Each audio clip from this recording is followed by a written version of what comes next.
नमस्कार, मैं हूं मृत्युंजय कुमार झा। शाम के 5:30 बज चुके हैं और अगले आधे घंटे तक आपके सवालों का सबसे बड़ा मंच तैयार है। अगर आपने कमोडिटी में ट्रेड किया है या फिर नया ट्रेड करना चाहते हैं, जानना चाहते हैं कि आपके लिए कहां पर कमाई के मौके बनेंगे, तो आप सवाल पूछिए। नंबर आप नोट कर लें 02223001634। इसके अलावा आप 02223001635 पर भी अपना सवाल पूछ सकते हैं।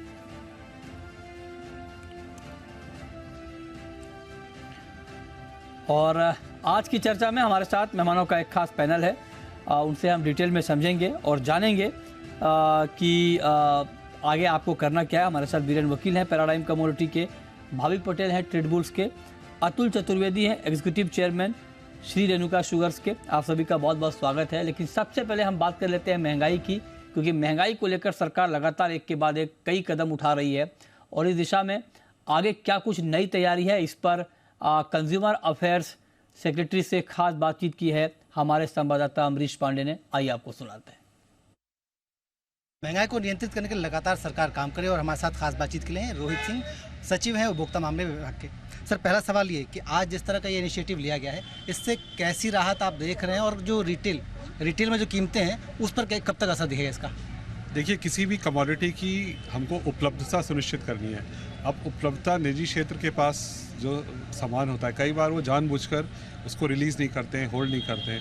तो हमने ये निर्णय लिया है कि इसको रिटेल लेवल पे सस्ती दरों में चना दाल उपलब्ध कराई जाए, ताकि मार्केट में जो अननेसेसरी थोड़ी तेज़ी दिख रही है उस पर काबू किया जा सके। So intervention is both at the wholesale level, जो OMSS की सेल्स है नाफेड के माध्यम से, और रिटेल लेवल इन गाड़ियों के माध्यम से। तो जैसा मैंने कहा, 500 गाड़ियाँ नाफेड की और 500 गाड़ियाँ NCCF की अगले सप्ताह से पूरे देश में जिन जिन स्थानों पर कीमतें ज़्यादा हैं वहाँ पर रिटेल इंटरवेंशन के लिए उपलब्ध रहेंगे।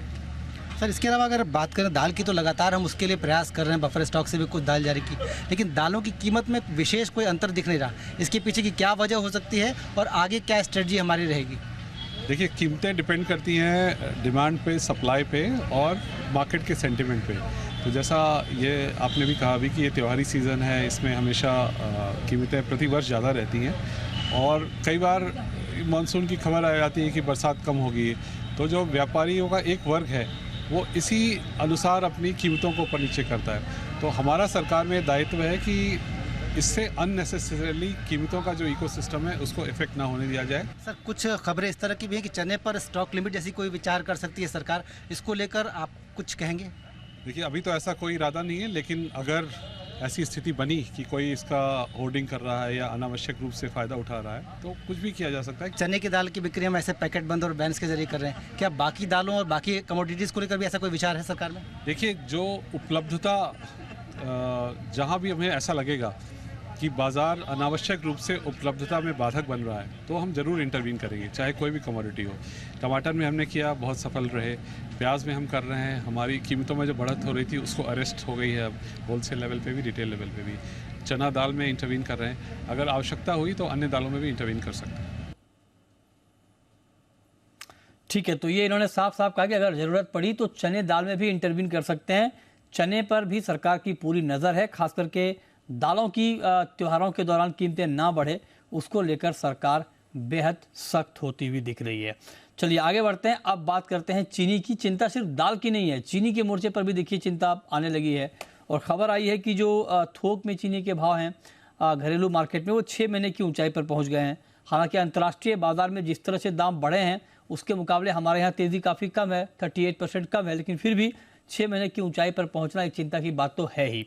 हमारे साथ अतुल चतुर्वेदी जी जुड़ चुके हैं। अतुल सर, बहुत बहुत स्वागत है आपका। क्या सर आपके रहते हुए 6 महीने की ऊंचाई पर चीनी, सर आप तो रोक रहे थे लगातार कीमतों को? नहीं, हम तो आपकी बातें सुनते हैं कि किसानों को ज्यादा पैसे मिलने चाहिए। हाँ हाँ तो आप तो ये किसानों के वो करते हैं ना, तो उसकी तरफ से मैं समझता हूँ। ये देखिए, ऑफ सीजन का वैसे भी पीरियड है और इस पीरियड में नॉर्मल कोर्स में भी चीनी हिंदुस्तान में थोड़ी मजबूत होती है, पर अगर आप इंटरनेशनल मार्केट में इतनी ज्यादा तेजी आ चुकी है तो उसका कहीं ना कहीं कुछ ना कुछ तो इफेक्ट हिंदुस्तान में भी आएगा। और हम लोगों ने इस साल almost something like 6.3 million ton sugar export भी करी है, तो मैं समझता हूँ ये जो मार्जिनल जो तेजी आई है, और इसको मैं तेजी तो नहीं गिनता, इसको क्या 1-2 रुपए बढ़ गया इसको तेजी गिनना तो मैं समझता हूँ अतिशयोक्ति होगी। आज इंटरनेशनली शुगर का दाम में समझ लीजिए 65 रुपए 66 रुपए की रेंज में है, और हिंदुस्तान में 37-38 रुपए की शुगर बिक रही, तो इसको तेजी कहाँ से बोलेंगे? और पिछले 6 साल में क्या तेजी आई है शुगर में? कोई कतई तेजी नहीं आई है। मैं नहीं समझता कि कोई फिक्रमंद की बात है। और जहां तक अवेलेबिलिटी का सवाल है, तो चीनी की भरपूर अवेलेबिलिटी है, और 2 महीने बाद तो वैसे भी क्रशिंग सीजन चालू हो जाएगा, तो मैं नहीं समझता कोई फिक्र की बात है चीनी के उसमें। और त्योहारों में भी लोगों को बहुत ज्यादा महंगाई नहीं झेलनी पड़ेगी चीनी के मुतल्लक। तो आप कह रहे हैं कि त्योहारों के दौरान चीनी की महंगाई नहीं झेलनी पड़ेगी, या भरोसा दे रहे हैं। ये अच्छी बात है सर, लेकिन जिस तरह से मानसून के मोर्चे पर चिंता बढ़ी है, अगस्त का महीना आप देखिए 122 सालों में सबसे सूखा रहा है, तो उससे कहीं ना कहीं क्रॉप डैमेज की भी खबरें आ रही हैं। आपके पास क्या रिपोर्ट है सर? क्या वाकई गन्ने की फसल को कुछ नुकसान की आशंका आपको भी दिख रही है? नहीं, जो आपके पास खबर है बिल्कुल दुरुस्त खबर है। अभी अगर देखिए, वैसे तो मेट डिपार्टमेंट अपना बोलता है कि हिंदुस्तान में अगस्त में 32% ही कम हुई है बारिश। पर अगर आप कर्नाटका और महाराष्ट्र का देखें, जो कि मेजर शुगर प्रोड्यूसिंग स्टेट है, वहां पे ऑलमोस्ट 70% के आसपास कमी देखी गई है बारिश में। तो बारिश अगर नहीं होगी गन्ने के बेल्ट में, तो डेफिनेटली उसका नुकसान तो होगा, और कितना नुकसान होगा इसका कहना थोड़ा मुश्किल है। पर डेफिनेटली मैं आज देख रहा था कि शायद सितंबर मंथ में बारिश बेहतर होने का अंदेशा है। पर अगर यूपी की सिचुएशन देखें, यूपी भी एक बड़ा शुगर प्रोड्यूसर है, वहां की सिचुएशन बिल्कुल ठीक है, और वहां मैं समझता हूँ प्रोडक्शन नॉर्मली होगा, उस वहां पे कोई तकलीफ नहीं दिखाती। ओवरऑल अगर हिंदुस्तान के कंटेक्स्ट में बात करें, तो पिछले साल से कुछ न कुछ तो डेफिनेटली इस साल शक्कर का मतलब पैदावार कम होगी, इसमें तो कोई किंतु परंतु नहीं है। पर उसके बावजूद भी मैं समझता हूँ स्टॉक्स की कोई कमी नहीं रहने वाली अगले साल भी। स्टॉक की कमी नहीं है, तो ये 6 साल की ऊंचाई पर दाम क्यों पहुंच गए सर? देखिए, एल नीनो की बातें वो सब, जब कमोडिटीज तेज हैं तो कुछ न कुछ तो इफेक्ट इस पे भी आएगा। ये कैसे एक बिल्कुल अछूती रह सकती है शक्कर? देखिए, तेल भी तेज हैं, वो आपके गेहूं, चावल और ये क्या नाम, सब्जियां, सब चीजें तेज हैं, तो आप शक्कर को कैसे उनसे अछूता रख सकते हैं तेजी से? तो इसको मैं तेजी नहीं कहूंगा। 1-2 रुपए का दाम अगर बढ़ गया, तो मैं नहीं समझता कि ये कोई फिक्रमंद वाली बात है। 2 महीने बाद वैसे भी क्रशिंग चालू हो जाएगी, तो ऑटोमेटिकली सब चीज नॉर्मलाइज हो जाएंगी। आप ये कह रहे हैं कि शक्कर भी, जी जी ना, बिल्कुल सर, आप कह रहे हैं कि शक्कर भी बाकी कम्युनिटी के चक्कर में आ गया है ना, और इसीलिए दाम बढ़ गए। ठीक है, लेकिन एक बात सर और चल रहा है मार्केट में अभी, कि क्योंकि अभी देखिए, अभी आपने सुना होगा रोहित सिंह जी को, वो कह रहे हैं कि दालों मतलब महंगाई के ऊपर सरकार की चौतरफा नजर है हर कमोडिटीज पर, और एक बात ये चल रही है कि चीनी पर स्टॉक लिमिट भी लगाई जा सकती है। आपको इस बात में कितना दम दिख रहा है?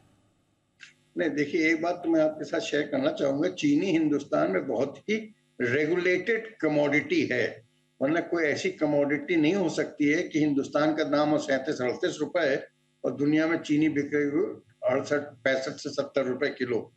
एंड दैट इज बिकॉज कि बहुत रेगुलेटेड कमोडिटी है। तो मैं नहीं समझता कि इसमें शक्कर में कोई स्टॉक कंट्रोल की या ऐसी कोई लिमिट लगाने की जरूरत है, क्योंकि अगर तो ये सब लिमिट्स वगैरह लगाएंगी, हम लोगों ने तो वो पीरियड भी देखा है जो 70 का दशक और 80 का दशक, जो सोशलिस्ट एरा का दशक था। उस समय क्या होता है, अगर आपने ये बहुत सारी चीजें लागू करी तो स्टॉक गायब हो जाता है। ये अपने चाहते हैं कि मंदी आए, उसकी जगह उल्टी तेजी आ जाती है, क्योंकि सप्लाई चेन बहुत ज्यादा डिस्टर्ब हो जाती है। मैं नहीं समझता कि आज की तारीख में शक्कर में कोई ऐसा कुछ करने की जरूरत है, और 1-2 रुपए अगर बढ़ेगा तो कोई बहुत बड़ी, मैं समझता, तूफान आने वाला नहीं है। और शक्कर कंज्यूमर को आराम से मिलती रहेगी और ठीक दाम में मिलती रहेगी। ये जमाना वो था जब हिंदुस्तान में जहाज से माल आता था और सीधे टेबल पे आता था, जिसको कहते हैं ना शिप टू फोर्क। अब वो जमाना नहीं रह गया, कोई भी चीज की अवेलेबिलिटी में कोई तकलीफ नहीं है। मैं नहीं समझता कि कोई गवर्नमेंट को शायद हस्तक्षेप करने की जरूरत पड़े in terms of storage control order या रेगुलेटिंग स्टॉक्स और व्हाटएवर। सर, और मतलब आप कह रहे हैं कि चीनी बहुत ही रेगुलेटेड है, तो अगर रेगुलेटेड है, क्योंकि बीच बीच में ये खबर आती है कि चीनी मिलें जो है वो स्टॉक कोटा जो मंथली होता है उसका ठीक से पालन नहीं कर पाती हैं। कई बार सरकार की तरफ से इंस्ट्रक्शन भी दिए जाते हैं कि इसको ठीक से आप देखें, पालन करें इसका। तो इस पर आप क्या कहेंगे? क्या चीनी मिलों को वाकई जो स्टॉक यहाँ पर कोटा जारी होता है उसका पालन ठीक से कैसे होगा? इसके लिए क्या मैकेनिज्म अपनाया जाए? नहीं, मैं नहीं समझता कि ऐसा होता है। अभी तो गवर्नमेंट ने ये भी कर दिया है कि जो भी आपको कोटा लागू हुआ है उसका 90% तो मिनिमम आपको ऑफलोड करना ही करना है मार्केट में। पहले तो ऐसा नहीं होता था, अब तो गवर्नमेंट ने कोटा भी ज्यादा रिलीज किया है। एंड मैं समझता हूँ कि ये सारी जो गवर्नमेंट के एक्शंस हैं ये बाजारों को कहीं ज्यादा तेज नहीं होने देंगे। और अवेलेबिलिटी में तो कोई तकलीफ है नहीं, आज जितनी शक्कर चाहिए वो मिल रही है। तो मैं नहीं समझता ये बहुत ज्यादा फिक्रमंद होने की जरूरत है शक्कर के मामले में। पर सर आप चीजों का मैं नहीं कह सकता जी। दिवाली पर सर आप चीनी किस भाव पर, मतलब मैं आपसे जानना चाह रहा हूँ कि दिवाली पर आप किस भाव पर मुंह मीठा कराएंगे? जो आज का भाव है ना, हाँ, उस पे आप ले लीजिए हमसे चीनी दिवाली पे। अच्छा, इसी पर आप कह रहे दिवाली पे दाम नहीं बढ़ेंगे कहीं से भी? मैं नहीं समझता, थोड़ा बहुत बढ़े तो उसको दाम बढ़ना नहीं। आप उसको तो कंपनसेट कर लेंगे एक आध कम मिठाई खा के, है ना? नहीं, बिल्कुल, मेरे को नहीं लगता कोई तेजी लंबी चौड़ी है। अच्छा, तो आप कह रहे हैं कोई आपको लगता है कि तेजी लंबी चौड़ी होगी। एक सवाल सर आपसे, यस, आखिरी सवाल सर आपसे मेरा, कि ये जो यूपी में एसएपी बढ़ाने की बात चल रही है, आपको लगता है कि ठीक है अगर 25 रुपए की बढ़ोतरी होती है तो विन विन सिचुएशन होगा मिल और किसान दोनों के लिए? ये थोड़ी अजीबो गरीब बात है। एक तरफ अभी आप बात कर रहे हो कि शक्कर बहुत तेज हो रही है, हाँ, और एक तरफ आप बोल रहे हो कि कच्चे माल को और तेज करो। तो ये खबर आ रही है सर, इसलिए बोल रहा हूँ, एक खबर आ रही है कि 25 रुपए बढ़। बात में ही विरोधाभास है। अगर तो गवर्नमेंट चाहती है कि चीनी तेज हो और किसानों को ज्यादा पैसा मिले, कोई वादा नहीं है। तो पर अगर 250 रुपए बढ़ेगा टन के पीछे, तो डेफिनेटली उसका इम्पैक्ट शुगर प्राइसेस पे आएगा, क्योंकि कोई भी मिल अगर अपनी प्रोडक्शन कॉस्ट से कम बेचेगी तो वो कितने दिन तक बेच दी, फिर अपने वही किस्से सुनने लगेंगे, किसानों का इतने करोड़ रुपया बकाया, इतना करोड़ ये बकाया। तो आप किसके फेवर में हैं सर? आप एसएपी बढ़ाने के फेवर में हैं या आपको लगता है कि अभी कंज्यूमर की तरफ ध्यान देना चाहिए, एसएपी नहीं बढ़ाना चाहिए? आपका इसके ऊपर क्या व्यू है? मेरा व्यू ये है कि अगर जैसे 250 रुपए की बातें हो रही हैं, उसकी जगह इनको मॉडरेट करना चाहिए कि 100-150 रुपए बढ़ जाए तो ठीक है। अच्छा। और उसके साथ साथ जो मिनिमम सेलिंग प्राइस है उसको भी उतना ही बढ़ाएं, और दूसरा जो एथेनॉल है उसकी भी कीमतों में इजाफा होना जरूरी है, अदरवाइज एथेनॉल कम बनना चालू हो जाएगा अगले साल।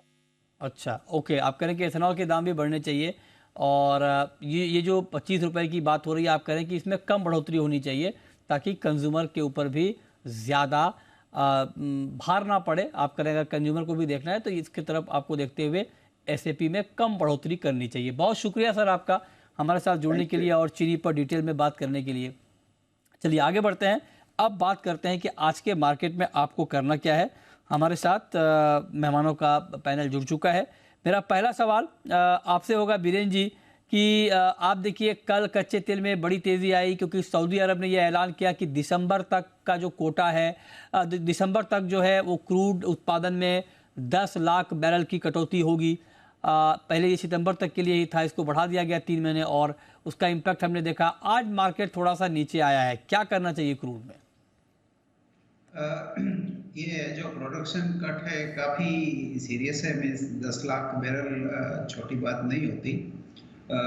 मार्केट आज थोड़ा करेक्ट आया है, थोड़ी डिमांड रेशनिंग की थोड़ी डर रही होगी, बट अब ऐसा लग रहा है कि ये थोड़े ब्रॉडर नज़रिए से देखें तो मैं भी हम ब्रेंड के हिसाब से 95-98 तक शायद इसको देखें, और रुपये भी थोड़ा कमज़ोर लग रहा है। तो MCX के हिसाब से जो अपसाइड है वो मैं भी हम 7,500 तक 7500 तक शायद देखे। फिलहाल डाउन साइड लिमिटेड लग रही है, अपसाइड थोड़ा ज़्यादा लग रहा है।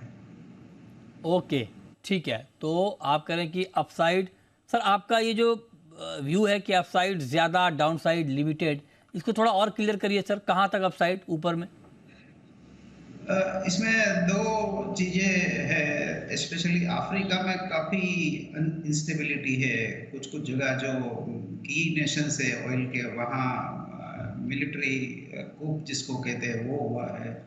तो वहाँ से कहीं अगर थोड़ा, ये डिमांड का इश्यू नहीं है, ये सप्लाई का इश्यू है। तो सप्लाई में अगर कटौती कहीं से होती है, डिसरप्ट होता है, तो मैं भी हम ट्रिपल डिजिट क्रूड भी देखेंगे। तो मैं ऐसा मानूंगा कि कोई भी करेक्शन पे मैं क्रूड बाय प्रेफर करूंगा, जिसको क्रूड ऑप्शन से प्रोटेक्ट कर सकते हैं। रेंज में 6,700 से लेके 7,500 तक की रखूंगा। इसका 2-3 वीक का नजरिया है मेरा ये। ओके, ठीक है। तो ये राय आपकी हो गई, इस पे आप नज़र रखिए। अच्छा भाविक जी, आप जरा बताइए कि गोल्ड में क्या किया जाए सर? गोल्ड में आप देखिए कि गोल्ड थोड़ा नीचे आया कल, क्योंकि डॉलर स्ट्रांग हुआ, बॉन्ड यील्ड में बढ़ोतरी हमने देखी, आज मार्केट रेंज में ट्रेड कर रहा है, क्या करना चाहिए? गुड इवनिंग मृत्युंजय जी। देखिए, डॉलर इंडेक्स और पौंड यील्ड की जो तेजी देखने को मिली है वो क्रूड की वजह से ही हुई है, क्योंकि क्रूड में तेजी हुई है तो अभी इन्फ्लेशन प्रेशर बढ़ चुका है। तो लोग लग रहा है कि मे बी फेड नवंबर या दिसंबर में एक बार शायद एक रेट हाइक भी कर सकते हैं, तो उसकी वजह से दोनों डॉलर इंडेक्स और यील्ड में तेजी देखने को मिली। बट फिर भी अभी अगर गोल्ड देखें तो काफ़ी रिजिलियंट है। MCX में अभी भी 59,000 का लेवल जो है वो ब्रेक नहीं किया है, और अंतर्राष्ट्रीय में $1,900 अभी भी सस्टेन कर रहा है। तो आई थिंक कभी कोई भी करेक्शन आता है तो गोल्ड में हम थोड़ी बहुत बाइंग अपॉर्चुनिटी देख रहे हैं। तो मुझे भी आज लग रहा है कि एटलीस्ट गोल्ड में अभी भी बेचना नहीं चाहिए, और कोई भी करेक्शन है तो जब तक 59 के ऊपर है तब तक बाय करना चाहिए। तो इंट्राडे पर्सपेक्टिव से 59,150 के करीब अगर आता है तो मैं लॉन्ग के रिकमेंड करूंगा। ऊपर का टारगेट रहेगा 59,400 का, और स्टॉप लॉस रहेगा 59,000 का। ओके, ठीक है। तो ये राय आपकी हो गई गोल्ड के ऊपर। वीरेंद्र जी, आपका व्यू क्या बन रहा है sir medium to long term के लिए गोल्ड पर अभी? फिलहाल तो सुस्ती है, बट रुपी मुझे थोड़ा कमजोर लग रहा है। मीन्स 83, 80, 84। आगे फेस्टिवल सीजन भी है, तो मैं इन्वेस्टमेंट ग्रेड या पोजिशनली में 58-800 के आसपास का अगर प्राइस मिले तो मैं बाइंग प्रेफर करूंगा, जिसमें मेरी टाइम फ्रेम 59,900 60,200 के बीच होगी। ये 3-4 वीक का मेरा टाइम फ्रेम है ये। ओके, ठीक है। तो ये राय आपकी हो गई गोल्ड पे। चलिए अब हम शुरू करते हैं सवाल जवाब, और पहला कॉलर, पहला सवाल पुलकित अग्रवाल का है, जुड़ रहे हैं हमारे साथ। पूछिए पुलकित। सर, मुझे जानना है नेचुरल गैस में आज कोई ट्रेड बन सकता है और किस डायरेक्शन में बन सकता है? बताइए वीरेंद्र जी, आज के लिए कोई ट्रेड आपको दिख रहा है एनजी में? ये बाई बेटर एड्रेस कर पाएंगे, क्योंकि मैं इंट्राडे कम प्रेफर करता हूँ।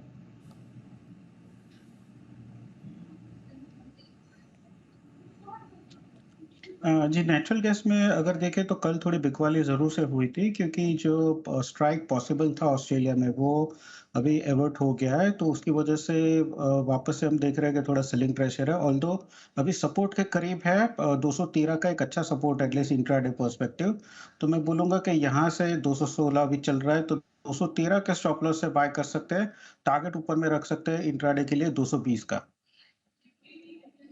Okay, next collar Rahul Gupta है हमारे साथ। पूछिए राहुल जी। हाँ जी, नमस्ते सर। मेरा सर चने पे सवाल है सर मेरा। जैसे जी। कि मतलब अभी चने में जो जानकारी मिल रही है कि प्राइवेट स्टॉक ना के बराबर है और पूरी डिपेंडेंसी नेफेड के ऊपर है, तो त्योहारी सीजन को देखती हो क्या मतलब इसमें तेजी लग सकती है? मतलब कितनी तेजी है इसमें? बताइए वीरेंद्र जी, क्या लगता है चने में भी आपको? चने में अभी आपके माध्यम से मैं सुन रहा था गवर्नमेंट का इंटरवेंशन, और अपने हिसाब से गवर्नमेंट की जो भी सोच है वो बराबर है। जमीनी स्तर पे मानसून की चिंताएं काफ़ी है, और नाफेड का जो माल है मेरे हिसाब से 30-32 लाख टन का है, और नया चना फरवरी में आएगा, तो ये आपूर्ति कहाँ से होगी वो देखने वाली बात है, क्योंकि आगे पूरे के पूरे फेस्टिवल के महीने हैं, अगले जो 2 महीने हैं वो, तो ऐसा लग रहा है कि थोड़ी शॉर्टफॉल तो है बाजार में। ओके, नेक्स्ट कॉलर राजेश है, पूछिए राजेश जी। सर मैंने चांदी ले रखी है 3 लोड 76,000 में, ये सब एनालिस्ट बोलते थे 82-83 हजार हो जाएगी। अब मैं तो फंस गया हूँ, इसको काटूं या कहाँ तक वेट करूं या कोई एवरेज करूं? बताइए वीरेंद्र जी, क्या करना चाहिए? 76,000 पर इनकी बाइंग है और ये कह रहे हैं कि मैं तो फंस गया हूँ क्योंकि मार्केट नीचे आ गया है। और अभी जो चांदी का प्राइस है, अगर आप करंट कॉन्ट्रैक्ट को देखें तो चांदी का भाव है 73,170। क्या करना चाहिए इनको?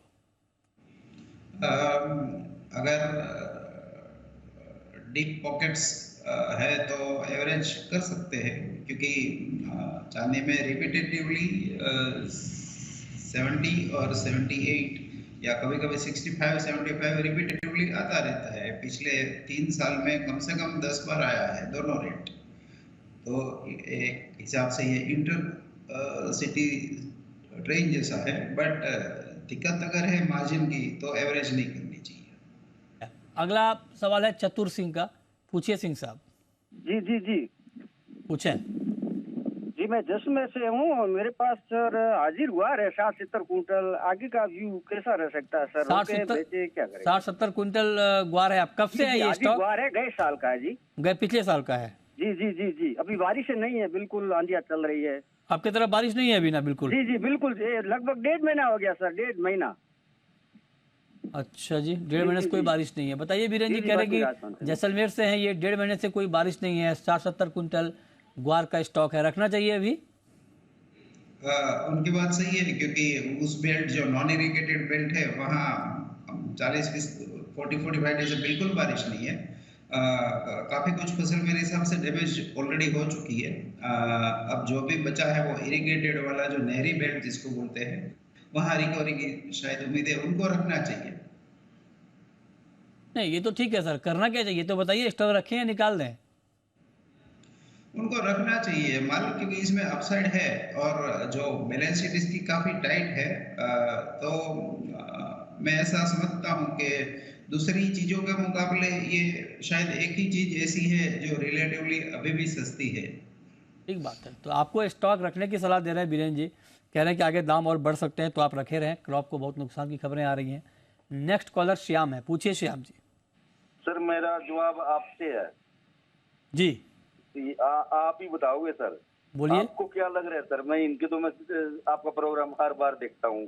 अरे वाह। आपके जो ये वीरेंद्र जी है, केडिया जी है, जो भी है, हाँ। तो आपसे पूछना चाहता हूँ सर, आपको क्या लग रहा है सिल्वर में? किसमें? सिल्वर में? हाँ जी सर। देखिए, पहली बात तो ये कि देखिए, मैं जर्नलिस्ट हूँ, मेरा काम है सवाल पूछना, तो मेरी कोई राय नहीं, मतलब मैं आपको कोई कॉल नहीं दे सकता हूँ कि ना तो मेरी एक्सपर्टीज है कि मैं आपको कॉल दूं कि चांदी में आपको क्या करना चाहिए क्या नहीं करना चाहिए। हाँ, मैं आपको फंडामेंटल बता सकता हूँ, लेकिन प्राइस क्या होगा ये तो आपको एक्सपर्ट से ही जानना पड़ेगा, है ना? तो भाविक जी बताइए। चांदी में देखिए अभी सपोर्ट के ही करीब है 73,000। अगर इंट्राडे का पर्सपेक्टिव है तो मुझे लग रहा है कि एक बार 73 के नीचे ब्रेक करता है तो वो शॉर्ट कर सकते हैं 73,500 के स्टॉप लॉस से, और नीचे रख सकते हैं टारगेट 72,300 का। और अगर वो पोजिशनली है तो मैं बोलूंगा कि जब 73 के नीचे अगर बंद आता है और उनकी लॉन्ग पोजीशन है तो वो निकल जाइए। ठीक है, चलिए, बहुत शुक्रिया भाविक जी आपका, वीरेंद्र जी आपका, जुड़ने के लिए, बताने के लिए कहाँ पर कमाई के मौके बनेंगे।